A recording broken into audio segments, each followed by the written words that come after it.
ನಾವು ಸ್ಕೂಲ್ ಹುಡುಗರು ಒಂದು ಹೋಟ್ಲು ಉದಯ ಲಾಡ್ಜ್ ಅಂತ, ಆ ಸೌಕಾರ್ರಿ ದೊಡ್ಡ ಜುಟ್ಟು ದೊಡ್ಡ ನಾಮ, ಅಂಜನಿ ಕರ್ಕೊಂಡು ನಾನು ಒಳಗೆ ಹೋದ ತಕ್ಷಣ ಗೊತ್ತಾಗಿ ಅಂಜನಿಗೆ ಕತ್ತಿನ ಮೇಲೆ ಕೈ ಹಿಡಿದು ಹೊರಗೆ ತಪ್ಪದಾಗ ಹೋರಾಟ ಮಾಡಿ ಆ ಹೋಟ್ಲನ್ನೇ ಧ್ವಂಸಕ್ಕಿದ್ವು ನಾವು ಅವತ್ತು. ಅವತ್ತಿಂದ ತೀರ್ಮಾನ ಆಯ್ತು, ಹೋಟೆಲ್ಗಳಲ್ಲಿ ಚಿಪ್ಗಳಲ್ಲಿ ಟೀ ಕೊಡೋದಲ್ಲ, ಯಾವ ಕ್ಲಾಸ್ ನಲ್ಲಿ ಎಲ್ಲರೂ ಕುಡಿತಾರೆ ಕುಡಿಬೇಕು, ಯಾವ ಹೋಟ್ಲು ದಲಿತರಿಗೆ ಒಳ ಪ್ರವೇಶ ಇಲ್ಲ ಅನ್ನೋದು ಆ ಹೋಟ್ಲಿಗೆ ಲೈಸೆನ್ಸೇ ಕೊಡಬಾರದು. ಇವತ್ತು ಈ ಹೋರಾಟ ಯಾಕೆ ಶುರು ಮಾಡಿದ್ವಿ ನಾವು? 62 ಇಸ್ವಿಯಲ್ಲಿ ನಾನು ಫಸ್ಟ್ ರಾಜಕಾರಣ ಕಾಲಿಟ್ಟಾಗ ಈ ಸಮಾಜದ ಜನಸಂಖ್ಯೆ ದೊಡ್ಡದು, ಆದ್ರೆ ಏನು ಅಂದ್ರೆ ನಿಮ್ಮನ್ನು ಕುಂದಿಸ್ಕೊಳ್ಳೋರು, ಬೇರೆಯವ್ರು ರಾಜ್ಯ ಮಾಡೋರು. ಇದನ್ನು ನೋಡೇನೆ ನಾನು ಜನತಾದಳದ ಅಧ್ಯಕ್ಷರಾದಾಗ ಈ ರಾಜ್ಯದ ದೊಡ್ಡ ಪೋರ್ಟ್ಫೋಲಿಯೋ ಯಾರಿಗಾದ್ರೂ ಸಿಗ್ಬೇಕಾದ್ರೆ ಮಾದರಿಗೆ ಸಿಗಬೇಕು ಅಂತೇಳಿ ಜಿಗ್ಜಿಣಿಗೆ ಬಿಜಾಪುರ ಜಿಗ್ಜಿಣಿಗೆ ಅವತ್ತು ರೆವಿನ್ಯೂ ಮಿನಿಸ್ಟರ್ ನಾನು ಹೋರಾಟ ಮಾಡ್ತಾ ಉಂಟೆ. ವೈ ರಾಮಕೃಷ್ಣ ಅವರು, ಡಿ ಮಂಜುನಾಥ್ ಅವರು, ರಾಜೇನವರು, ಯಾರ್ಯಾರು ನೆನೆಯಲ್ಲಿ ನಾನು ಇವತ್ತು ರಾಮಕೃಷ್ಣಪ್ಪನವರು ನಮ್ಮ ಪ್ರೊಫೆಸರ್ ಭದ್ರಾವತಿ, ಆ ಕೃಷ್ಣಪ್ಪನವರ ಆ ಊರ್ನವ್ರು. ನಾನು ಅದಕ್ಕೆ ಅವತ್ತು ಮುನಿಯಪ್ಪ ಹೇಳ್ತಕ್ಕಂಥದ್ದು ಇಷ್ಟ, ಮುನಿಯಪ್ಪ ಕುರ್ಚಿ ನೋಡ್ಬೇಡ, ಸಮಾಜ ನೋಡು. 4 ವರ್ಷ MLC ಬಾಕಿ ಇತ್ತು, ಸ್ವಾಭಿಮಾನಕ್ಕೆ ಧಕ್ಕೆ ಬಿತ್ತು. MLC ಪದವಿಯನ್ನ ಎಷ್ಟು ಹೊರಗೆ ಬಂದೆ ನಾನು, ನಾಳೆ ಮಾನ ದೊಡ್ಡದು ಸ್ಥಾನ ದೊಡ್ಡದಲ್ಲ ಅಂತೇಳಿ. ಮಾದಿಗರು ಯಾವಾಗಿಂದ ಇದ್ದಾರೆ? ಬಸವಣ್ಣನ ಕಾಲದಿಂದ. ಸಮಗಾರ ಹರಳಯ್ಯ, ಮಾದಾರ ಚೆನ್ನಯ್ಯ, ಅವನಮ್ಮ ಅಂಕಯ್ಯ, ಓಂದು ಕರಿಯಲ್ಲಿ ಸಿಂಗಯ್ಯ, ಅವತ್ತು ಬಸವಣ್ಣ ಕೂಗುದ. ಇವತ್ತು ಆ ಸಮಾಜಕ್ಕೆ ನೀವು ನ್ಯಾಯ ಕೊಡೋದಿಕ್ಕೆ ಒಳ ಮೀಸಲಾತಿ 70 ವರ್ಷ ಆಯಿತು ರಾಜ್ಯಕ್ಕೆ. ಇವತ್ತಿನ ದಿವಸ ಸ್ವಾತಂತ್ರ್ಯ ಸಿಕ್ಕಿ ದೇಶಕ್ಕೆ. ಇದಕ್ಕೊಂದು ಒಳ್ಳೆ ಮೆಡಿಕಲ್ ಕಾಲೇಜ್ ಇಲ್ಲ, ಒಂದು ಸ್ಕೂಲ್ ಇಲ್ಲ. ಇವತ್ತು ತಿಮ್ಮಾಪುರ ಸೇರಿಸ್ಕೊಳ್ಳೋದೆಲ್ಲ ಬರ್ಬೇಕವ್ರು. ಇವತ್ತು ಅವರು ಎಲ್ಲವನ್ನು ಇವತ್ತಿನ ದಿವಸ ಇಷ್ಟು ಮಾತ್ರ ನಿಮ್ಗೆ ಹೇಳ್ತೇನೆ, ಸಾದ್ರು ಸಾದ್ರು ಮಾದ್ರು ಈ 3 ಮುಂಚೆನೂ ಜೊತೆಲಿದ್ದಂತವೆ, ಈಗಿಂದಲ್ಲ. ಈ ಸಮಾಜದ, ಮುಸ್ಲಿಂ ಸಮಾಜದ ಬೆಂಬಲ ಆದಿ ಕಾಲದಿಂದ ಅವತ್ತು ಇದೆ, ಇವತ್ತು ಇದೆ.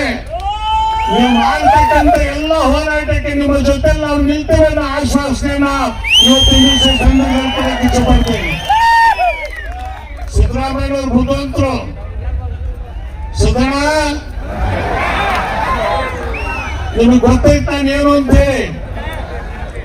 ನಾನೆಲ್ಲಾದ್ರೂ ಕಾಲಿಟ್ಟರೆ ಅಪಜಯ ಆಗಲ್ಲ, ಅದು ಜಯನೇ. ನನ್ನ ಸ್ವಾರ್ಥಕ್ಕೆ ನಾನು ಕಾಲಿಟ್ಟಿಲ್ಲ, ಸಮಾಜದ ಏಳಿಗೆಗೆ ಕಾಲಿಟ್ಟಿದ್ದೀವಿ ಇವತ್ತಿನ ದಿವಸ. ಇವತ್ತು ಈ ಸಮಾಜ ಕರ್ನಾಟಕ ರಾಜ್ಯದಲ್ಲಿ ಎಷ್ಟಿದೆ, ಎಲ್ಲಿದೆ ನಿಮಗೆ ಗೊತ್ತಿದೆ. ಯಾಕೆ ಹೆದರ್ತೀರಿ? ಯಾಕೆ ಭಯಪಡ್ತೀರಿ? ಮೈಸೂರು ಜಿಲ್ಲೆಯಲ್ಲಿ ನಿಮ್ಗೆ ಏನಾದ್ರೂ ಅನಾನುಕೂಲ ಆಗತ್ತೆ ಅಂತೇನೋ?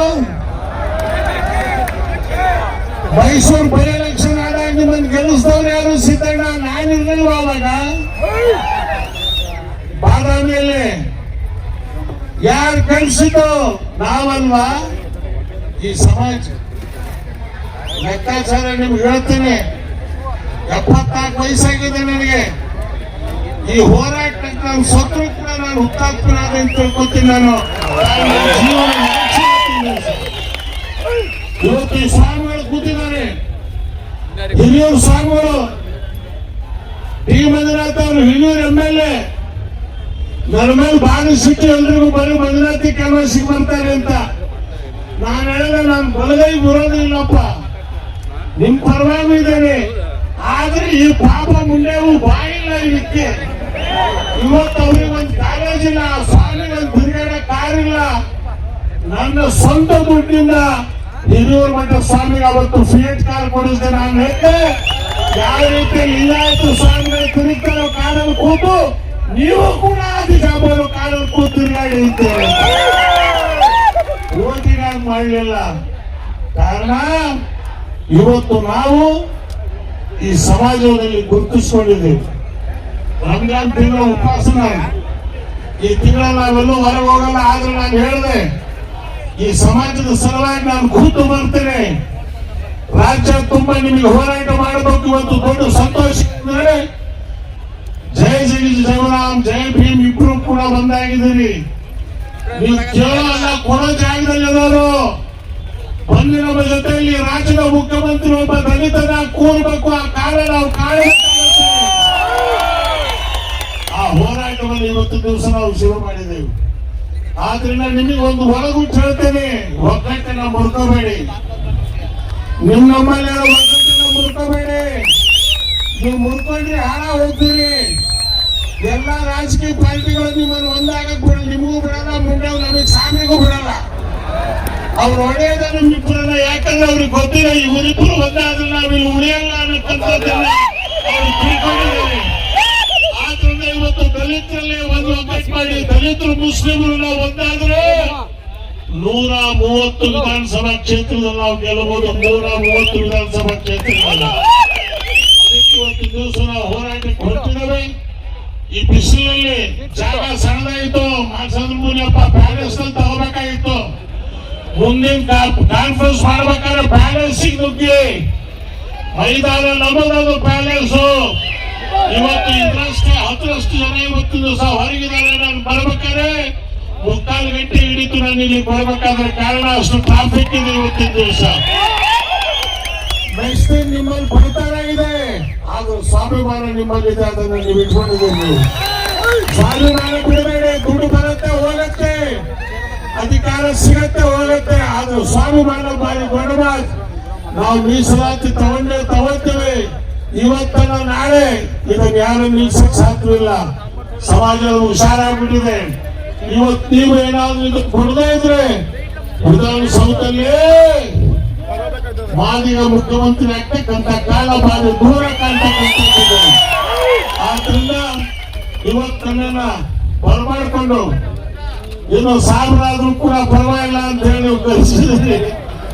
ನಿಮ್ಮ ಮನೆ ಬರ, ನಮ್ಮ ಮನೆ ಬರ ಬಂದೆಯ ನಮ್ಮಲ್ಲಿ ಬರೀ ಗುಡಿಸಕ್ಕೆ ಗೋಬಿ ಹಾಕಕ್ಕೆ ಇಟ್ಕೊಳ್ಳೋದು, ಒರಿಜಿನಲ್ ತಿನ್ನೋದು ಅವ್ರು ಚಿಂತೆ ಇಲ್ಲ ನಮಗೆ. ನಮ್ ದೇಹದಲ್ಲಿ ಶಕ್ತಿ ಯಾಕಂದ್ರೆ ಜಾಸ್ತಿ ಮಕ್ಕಳು ಉಡ್ಸೋದು ನೀವು ನಾವೇ ಜಾಸ್ತಿ ಶಕ್ತಿ. ಯಾಕಂದ್ರೆ ನಾವು ಒರಿಜಿನಲ್ ಫುಡ್ ತಿಂತೀವಿ. ಬರೀ ಇಡ್ಲಿ ವಡ ತಿಂತ ಬದುಕಲ್ಲ ನಾವು. ಸರಿಯಾಗಿ ತಿಂದ ಬದುಕಕ್ಕಂತ ಜನ. ಆದ್ರಿಂದ ಮಕ್ಕಳು ಜಾಸ್ತಿ ಆಗ್ತವೆ. ಒಬ್ಬೊಬ್ರು ಪೈಲ್ವಾನಂಗೆ ಉಡ್ತಾನೆ. ನೀವು ನೋಡಿ, ಒಬ್ಬ ತೆಲ್ಲಿಗರು ಸಾಯತರ ಮಾದಿಗ ಯಾರು ಸಿಗಲ್ಲ ನಿಮಗೆ. ಹುಟ್ಟಿದ್ರೆ ಪೈಲ್ವಾನ್ ತರನೇ ಸಿಗ್ತಾನೆ ನಾನು. ಆದ್ರಿಂದ ಇವತ್ತಿನ ದಿವಸ ತಮ್ಮೆಲ್ಲರೂ ಅಭಿನಂದಿಸಿ, ಇದಕ್ಕೆ ಪೂರ್ಣವಾದಂತ 24 ಗಂಟೆನೂ ಕೂಡ ನಿಮ್ಮ ಹೋರಾಟದಲ್ಲಿ ನಾನಿದ್ದೇನೆ. ಇವತ್ತು ಇವನಾರವ ಎನಿಸಿದರಯ್ಯ, ಇವ ನಮ್ಮವ ಎನಿಸಯ್ಯ. ಸದಾ ಮಾದಿಗ ಸಮುದಾಯದ ಪಾದದ ಧೂಳಿಯಾಗಿ ದುಡಿಯುವ ಅವಕಾಶ ಕೊಡು ಭಗವಂತ ಅಂತ ಕೇಳಿ ನಿಮ್ಮೆಲ್ಲರೇ ವಂದಿಸ್ತೇನೆ, ಮಾತನ್ನು ಮುಗಿಸ್ತೇನೆ.